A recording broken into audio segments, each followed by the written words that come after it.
زندگی کیسے گزارنی ہے۔ میرے نبی کی زندگی کا دوسرا رخ کہ بطور انسان زندگی کیسے گزارنی ہے، مرد عورت ہے زندگی کیسے گزارنی ہے۔ پہلا رشتہ جو قائم ہوا دنیا میں وہ ہے خامد اور بیوی، حضرت آدم اور حوا کا نکاح ہوا۔ اللہ تعالیٰ نے عورت کو کمزور بنایا تو پہلے دن سے اس کو عزت اور احترام دیا تاکہ ساری زندگی اس کمزوری سے ناجائز فائدہ نہ اٹھایا جائے بلکہ اس کو عزت دی جائے۔ کہ آدم علیہ السلام کے لیے مٹی اکٹھی کی، پانی ڈالا، گوندھا اور ایک اسٹیچو بنایا اور ڈال دیا۔ جب وہ خشک ہوا اس میں روح ڈالی اور پھر وہ ننگے بدن تھے، پھر ان کو جنت کے کپڑے پہنائے اور جنت میں ڈال دیا۔ اس کائنات کا حسن بھی عورت سے ہے اور جنت کا حسن بھی عورت سے ہے۔ حضرت آدم علیہ السلام جنت میں، لیکن بابے جی دا دل ہی نہیں لگتا، کلے کلے ہی ٹرے پھر دیں۔ اب اللہ نے عورت کو بنانے کا ارادہ کیا تو اللہ ایک ڈھیر مٹی کا اکٹھا کر کے عورت کے لیے بھی بنا دیتا اور اس کا اسٹیچو بنا دیتا اور اس کو خشک ہونے دیتا، پھر اس میں روح ڈالتا، پھر اس کو کپڑے پہناتا۔ آپ حیران ہوں گے، سبحان اللہ، اللہ نے ایسا نہیں کیا۔ آدم علیہ السلام سوئے، آنکھ کھلی تو دیکھا ایک خوبصورت حسین عورت۔ یہ بات اکثر لوگوں کو معلوم ہوگی کہ یوسف علیہ السلام دنیا کے حسین ترین انسان تھے، اور یہ بات شاید کسی کو معلوم نہیں ہوگی کہ دنیا کی سب سے حسین خوبصورت عورت حضرت حوا ہے۔ حوا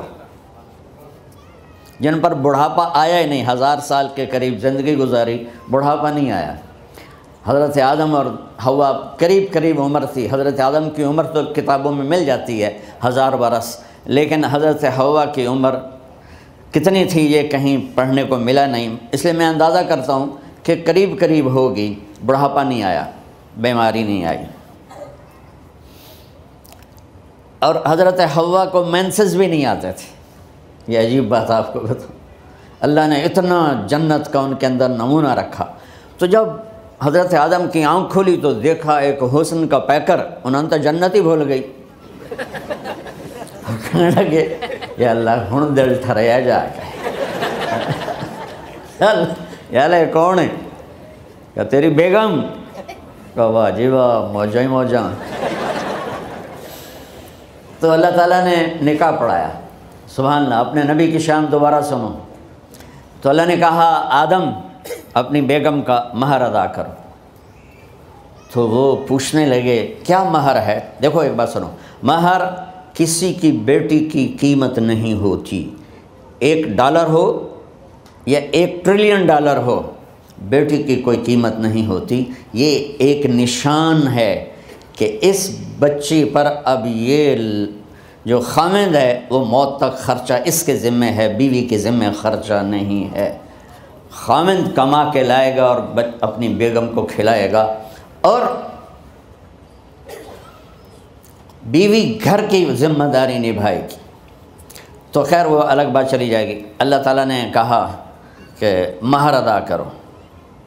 کہا جی کیا مہر ہے؟ تو میرے اللہ نے کہا تیری نسل میں میرا آخری نبی آئے گا، اس پہ ایک دفعہ درود پڑھ دے، یہ مہر ہے۔ اچھا، شروع دن سے ہے کہ میں نے قبول کیا۔ قبول کیا کا مطلب ہے کہ میں اس لڑکی کو قبول کر رہا ہوں، اس کی کمیوں کے ساتھ بھی خوبیوں کے ساتھ بھی۔ اور جب لڑکی کہتی ہے سائن کرنا قبول کیا ہے، یا زبان سے کہے قبول کیا ہے، تو یہ اس بات کی گارنٹی ہے کہ میں نے اپنے اس لڑکے کو خامد ہونے کے طور پہ قبول کیا، اس کی کمیوں کے ساتھ بھی، اس کی خوبیوں کے ساتھ بھی۔ اور جو ہی شادی ہو کر ڈولی سسرال کے گھر جاتی ہے تو ٹیسٹ شروع ہو جاتا ہے، کی کر دیے، باندھی کے میں، اٹھیندی کے میں، بول دی کے میں۔ اور اس میں بہت زیادہ نیگیٹو کردار ہے سسرال کا، کئی لڑکیوں کا، کیونکہ ہم نے اپنے نبی کی زندگی نہیں قبول کیا۔ یہ واجب ہے کہنا قبول کیا، کہ جس میں پیغام ہے کہ اب میں اس کی میں کوئی کمی ہے وہ بھی قبول کروں گی، کوئی خوبی ہے تصور ماتھے پر، اور لڑکا کہتا ہے کہ میں اسے قبول کرتا ہوں، اس کی خوبیوں کے ساتھ بھی، کمیوں کے ساتھ بھی۔ یہ بات یاد رکھنا، پرفیکشن کبھی تلاش نہ کرنا، پرفیکشن کبھی تلاش نہ کرنا۔ اللہ نے 100 نمبر نہیں مانگے، 51، ایک نمبر اوپر ہو گیا۔ گناہ تمہارے 50 ہیں اور نیکی تمہاری 51 ہے، تو اس ایک پر ہم تمہیں جنت میں ڈال دیں۔ اب کوئی خامند اپنی بیوی میں پرفیکشن دیکھنا چاہے، بیوی اپنے خامند میں پرفیکشن دیکھنا چاہے، ساس سسر اپنی بہو میں، ساس سسر اپنے داماد میں، بھائی اپنے بھائی میں، ماں باپ اپنی اولاد میں، اولاد اپنے ماں باپ میں، جہاں یہ نظر ہوگی تو وہاں لڑائی ہوگی۔ کمیوں کے ساتھ قبول کرو۔ قبول کا لفظ اتنا واجب ہے، تو ڈر تو پھر بہ گئی تھی نا۔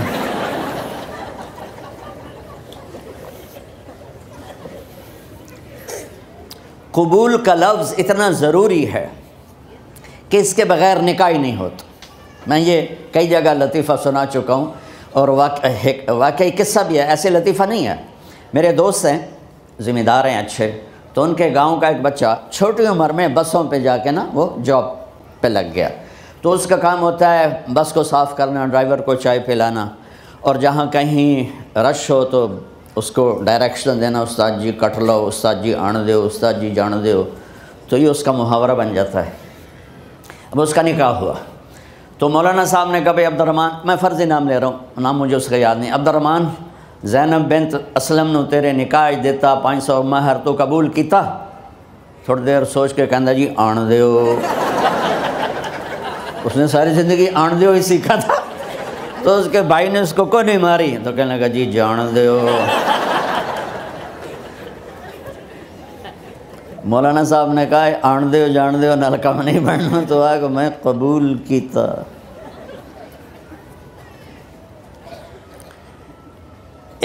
یہ بھی صحیح واقعہ سنا رہا ہوں۔ ایک نوجوان نے بیوی کو 3 طلاق دے دی کٹھی۔ اب ہو گیا پریشان، مولانا صاحب کے پاس گیا، کوئی میرے جیسا ہوگا۔ مولانا صاحب 3 طلاق دے بیٹھا، کوئی مسئلہ کا حرام؟ کہا جی کوئی رستہ حرام، کوئی گنجائش حرام۔ اس نے جیب سے موٹا سا لفافہ نکالا اور مولانا کے جا نماز کے نیچے ڈال دیا کہ مولانا صاحب کوئی گنجائش؟ کہ ہن تو سوچنا ہی پوے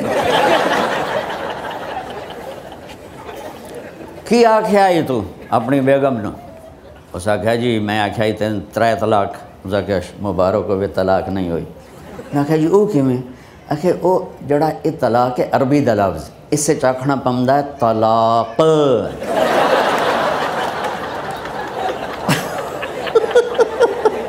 یہ آپ کو صحیح واقعہ سنا رہا ہوں۔ تو تم نے تو چھوٹے کاف کے ساتھ کہا ہے طلاق، او کاف تا کتے آلا ہے، موجاں کر۔ ایک لفافہ ہو راوے تو چاہے ساری زندگی دا حلال کر دے۔ لفظ قبول اتنا ضروری ہے۔ تو میرے نبی نے 11 شادیاں کی، اللہ کی قسم شوق کی نہیں تھی۔ ما تزوجت وما زوجت الا بوحی من السماء نزل به جبریل۔ کہ لوگوں سن لو میری بات غور سے، مجھے عورت کی کوئی رغبت نہیں ہے۔ میں نے جہاں شادی کی، جہاں بیٹی کی شادی کی، پہلے اللہ نے آسمان سے جبریل بھیج کے حکم دیا، پھر میں نے قدم اٹھایا۔ تو پہلا رشتہ خامند اور بیوی ہے جو اس کائنات میں جڑتا ہے۔ یہ دنیا کا سارے رشتوں میں نمبر 1 رشتہ ہے، سب سے خوبصورت رشتہ ہے، سب سے اہم رشتہ ہے، سب سے بڑا رشتہ ہے۔ والدین کے لیے چند آیات ہیں، اولاد کے لیے چند آیات ہیں، بہن بھائیوں کے لیے چند آیات ہیں، خامند اور بیوی کے لیے سینکڑوں آیات ہیں، سینکڑوں۔ تو اگر آپ اپنے گھروں میں کامیابی دیکھنا چاہتے ہو، اپنے گھر کو ہاؤس کی بجائے ہوم دیکھنا چاہتے ہو، خوشی کا اگر آپ اسے گہوارہ بنانا چاہتے ہو، اللہ کی قسم ڈگریوں سے نہیں ہوگا، محبت سے ہوگا۔ میرے نبی سے پوچھا گیا یا رسول اللہ اسلام کا سب سے مضبوط عمل، نہیں میرے نبی نے سوال کیا، بولو بھائی اسلام کا سب سے مضبوط عمل کیا ہے؟ صحابہ نے کہا نماز۔ نہیں، سبحان اللہ، ابھی میں نماز کی کتنی اہمیت بتا چکا ہوں۔ انہوں نے عرض کیا جہاد۔ آپ نے فرمایا نہیں۔ تو صحابہ نے عرض کیا روزہ؟ آپ نے فرمایا نہیں۔ اللہ اکبر۔ کہ یا رسول اللہ حج؟ آپ نے فرمایا نہیں۔ تو سارے صحابہ حیران ہو گئے، یا رسول اللہ نماز، جہاد، روزہ، حج، تو پھر کیا ہے؟ اب سننا سارے بہن بھائی، مستورات، بچے بچیاں، آپ نے فرمایا اسلام کا سب سے مضبوط اور بڑا عمل ہے آپس میں اللہ کے لیے محبت کرنا۔ اگر آپ اپنے گھروں میں حسن دیکھنا چاہتے ہو تو ایک دوسرے سے محبت کرو، اظہار محبت کرو، اور محبت کے پیدا ہونے کے لیے بہت ساری چیزیں ہیں، لپیٹ کے دو میں کر لیتا ہوں، دو میں۔ بیوی کی خوبی دیکھو، کمی نہ دیکھو، خاوند کی خوبی دیکھو، کمی نہ دیکھو، پہلی بات۔ دوسری بات، اس زبان سے زہر نہ اگلو محبت کے پھول، اس زبان سے کڑوے جملے نہ ہوں، طنز نہ ہو، ٹونٹنگ نہ ہو، بے عزت نہ کرو، انسلٹ نہ کرو، تو آپ کے دل جڑ جائیں گے۔ یاد رکھو شکلوں سے زندگی آباد نہیں ہوتی، زندگی اخلاق سے آباد ہوتی۔ تو اپنے گھر سے ٹونٹنگ نکال دو۔ نہ کہا کا مطلب ہے بارش کا زمین میں جذب ہو کر یکجان ہو جانا، دو زندگیوں کا محبت میں جذب ہو کر یکجان ہو جانے کو نکاح کہتے ہیں۔ نہ کہا آنکھوں میں نیند کا اتر کے سلا دینا، نہ کہا خاوند اور بیوی کا ایسی محبت دینا کہ چین کی نیند آ جائے، نہ کہا اعتماد کرنا، بھروسہ کرنا، خاوند بیوی پہ بھروسہ کرے، بیوی خاوند پہ بھروسہ کرے۔ اے نوے لوک لوک کے فون چیک ہو رہے ہوئے، کال کتنے کیتی ہے، کال کتنے کیتی ہے۔ عزت دو، اعتماد کرو۔ چوتھا مطلب درخت کا چھاؤں بنا دینا، نہ کہا میاں اور بیوی، خاوند اور بیوی کا محبت کی ایسی چھاؤں بنانا کہ اس کے نیچے اولاد کا پودا خوبصورتی سے پیدا ہو سکے۔ نہ کہا، صرف لفظ نکاح کے مطلب بتا رہا ہوں، نہ کہا مریض کو، کدھر ڈاکٹر بیٹھے ہیں، میرے سامنے بیٹھے ہیں، مریض کو دوا ایسی دینا کہ وہ شفا یاب ہو جائے، آپس کے ایسے تعلق بنانا کہ زندگی کو شفا مل جائے۔ میرے بھائی بہنوں، میں آپ کو اپنے نبی کی زندگی بتا رہا ہوں۔ میرے نبی نے 11 شادیاں کی، اللہ ذوالجلال کی قسم، صرف ہمیں زندگی سکھانے کے لیے کہ گھر کی زندگی کیسے ہوتی ہے اور اولاد کو کیسے پالا جاتا ہے۔ اب لوگ کیا مجبوریاں ہیں کہ عورت بھی جاب کرتی ہے، مرد بھی جاب کرتا ہے۔ عورت کی سب سے بڑی جاب اپنی نسل کو پالنا ہوتا ہے۔ جب یہاں ٹائم نہیں ملتا بچے کو، نہ ماں سے ملتا ہے نہ باپ سے ملتا ہے، تو پھر وہ جنگل کا پودا بن جاتا ہے۔ یہ تو وینکوور ہے، فیصل آباد کی بات سناتا ہوں۔ میرے بچے جس اسکول میں پڑھتے تھے ان کے پرنسپل سے میری دوستی تھی، میں ملنے گیا ایک دن، تو کہنے لگے جی عجب واقعہ ہوا ہے کہ یہاں 2 بچے پڑھتے ہیں، ان کی ماں بھی ڈاکٹر ہے اور باپ بھی ڈاکٹر ہے، تو وہ دونوں آئے ہیں میرے پاس کہ ہمارے بچوں نے 3 دن ہو گئے ہیں گھر میں کھانا نہیں کھایا، تو ہم پریشان ہیں، ہمیں بتاتے نہیں، کائنڈلی آپ پوچھ کے بتائیں کہ وہ کھانا کیوں نہیں کھا رہے۔ ایک باری کر کے بھی کھا دو۔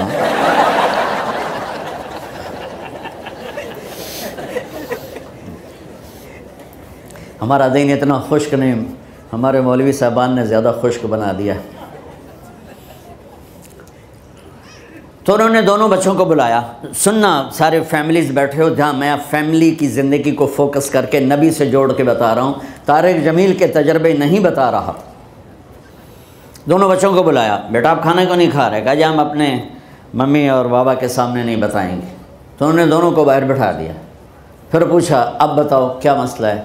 ان کا سر ہم صبح جب ناشتہ کرتے ہیں تو ہمارے ممی ڈیڈی سو رہے ہوتے ہیں، ہماری ان سے ملاقات نہیں ہوتی۔ جب ہم اسکول سے واپس آتے ہیں تو ممی ڈیڈی اپنے میڈیکل کالج میں ہوتے ہیں، ہاسپٹل میں ہوتے ہیں، تو ہمیں ان کو دیکھنے کا موقع نہیں ملتا۔ شام کو جب ہم کھانا کھاتے ہیں تو یہ دونوں اپنے پرائیویٹ کلینک میں ہوتے ہیں، تو ہم ان کو دیکھ نہیں پاتے۔ پورا ہفتہ گزر جاتا ہے، ہمیں ماں باپ کی شکل نظر نہیں آتی۔ تو ہم نے اسٹرائک کی ہے کہ ایسے ماں باپ کی روٹی کیا کھانی جو اپنی شکل بھی نہ دکھا سکیں۔ تو اس لیے ہم نے کہا ہم نے بائیکاٹ کیا ہے، گھر میں نہیں کھانا ہے۔ تو ایسی لائف مت بناؤ۔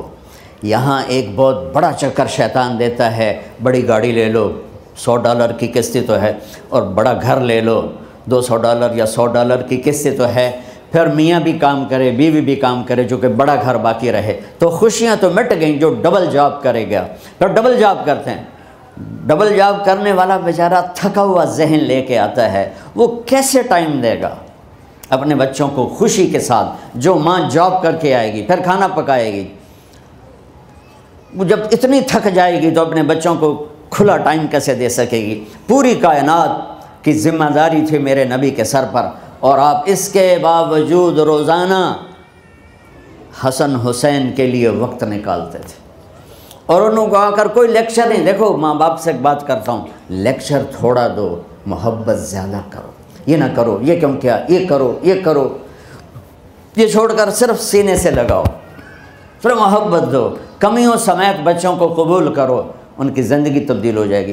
اتنے بڑے نبی، اتنی بڑی ذمہ داری، اور اتنا درد سینے میں کہ آپ کے سینے سے ایسے ابلنے کی آواز آتی تھی جیسے ہانڈی ابلتی ہے، اس کے باوجود آپ روزانہ کہتے ہیں این اللقا، میرے شرارتی بچے کدھر ہیں؟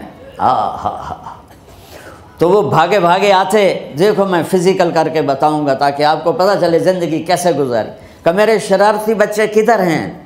7 بر اعظم کی ذمہ داری ہے، اور تھوڑی چھوٹیاں چھوٹیاں جابن تو تسی کہتے ہو بزی بڑے ہیں، بزی بڑے ہیں۔